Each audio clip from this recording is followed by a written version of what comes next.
नरेंद्र मोदी के दौरे हुकूमत में भारत मुसलमानों के लिए जहन्नम और इस्लामोफोबिया का मरकज बन चुका है। जब से कोरोना वायरस आया है, भारत में मुस्लिम मुखालिफ पुरतशद्दुद वाक़यात में बहुत ही तेजी से इजाफा हुआ है। कोई दिन अब ऐसा नहीं गुजर रहा जिस दिन भारत में मुस्लिम दुश्मनी का मुजाहरा ना किया गया हो। यह वाक़या भारतीय रियासत उत्तर प्रदेश के इलाके लाखमपुरा में पेश आया। मुस्लिम फल फरोश चांद अली जब फल बेचने निकला तो मकामी इंतहा पसंद हिंदुओं ने इस पर झूठा इल्जाम लगाया कि फलों पर थूक रहा है और कोरोना वायरस फैला रहा है। मुकामी इंतहा पसंद हिंदुओं ने चांद अली पर झूठा इल्जाम लगाकर इस पर बदतरीन तशद्दुद भी किया। चांद अली ने अपने वीडियो बयान में बताया कि क्या पब्लिक कहने लगी वहाँ तुम पानी पिया थूक दिया, मारने लगी, सब फेल लिया।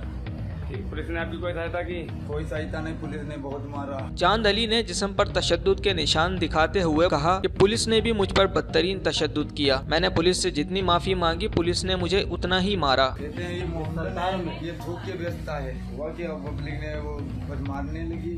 अच्छा, पुलिस ने भी मारा आपको? पुलिस बहुत मारा। पुलिस ने पूछा नहीं क्यों, कैसा क्या हुआ? पुलिस ने हम कहे सॉरी भैया, सॉरी, माफ कर दो हमें, तो और मारे का तेरी, जितने माफी मांगे उतने वो मार रही है। मोदी हुकूमत में भारत के मुसलमानों का जीना अजाब हो गया है और मीडिया के जरिए नफरत इतनी फैल चुकी है कि आम मुसलमानों पर झूठे इल्जामात लगाकर न सिर्फ इनका माशी बाइकाट किया जा रहा है बल्कि मारपीट की बदतरीन तारीख लिखी जा रही है।